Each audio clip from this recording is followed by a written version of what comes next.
আসসালামু আলাইকুম। আমি কিছু কথা বলতে চাই। বর্তমানে যারা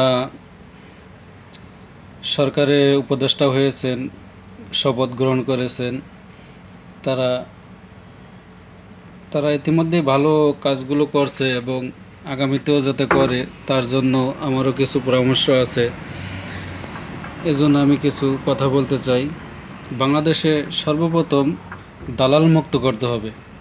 এই দালাল চাটুকারিতা আর গোলামি এগুলো বন্ধ করতে হবে। এগুলো যদি সমাজ থেকে আমরা বন্ধ করতে পারি তাহলে বাংলাদেশ একটা ভালো পর্যায়ে যাবে আশা করি।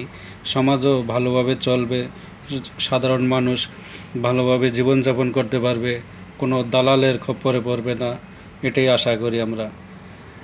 বিশেষ করে বাংলাদেশের যে রাজধানী ঢাকা, এই ঢাকাটা পুরো একটা দালালের মাধ্যমে চলে। সাধারণ মানুষ কোনো নিরাপত্তা নেই। সাধারণ মানুষ যে কোনো একটা কাজের জন্য গেলে দালাল ছাড়া তার কাজ সম্পূর্ণ হয় না। একটা কাজ সাধারণভাবে হওয়ার কথা, সাধারণভাবেই সার্ভিস পাওয়ার কথা, কিন্তু সেটা পায় না। দালালের মাধ্যমে ছাড়া কোনো কাজ কেউই হাসিল করতে পারে না আর কি। তাই আমরা এই দালাল মুক্ত করতে চাই বাংলাদেশ। আর এই ঢাকা শহরটা পুরো একটা সিন্ডিকেটের মাধ্যমে চলে। আজ থেকে আমরা 15-16 বছর দেখেছি এই ঢাকা শহরটা কোনো মানে সরকার যেভাবে চলার কথা সেভাবে চালাতে পারেনি। পুরো নিয়ন্ত্রণ করেছে একটা সিন্ডিকেট।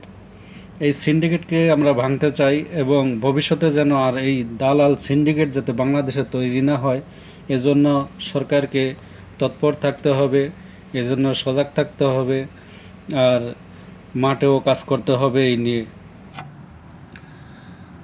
দেখুন, আপনি যদি আজকে দালালি করেন, চাটুকারিতা করেন, কালকে আপনার ছেলে মেয়ে ওই দালালি করবে।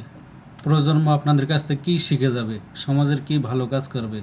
এই বাংলাদেশ আপনারা যদি দালাল মুক্ত চান তাহলে আসুন আমরা সবাই মিলে একসাথে দালাল মুক্ত বাংলাদেশে সবাই কাজ করতে পারি, যাতে সবাই সমাতন থাকে। আমরা দালাল মুক্ত বাংলাদেশ চাই, চাটুকারিতা চাই না, গোলামি চাই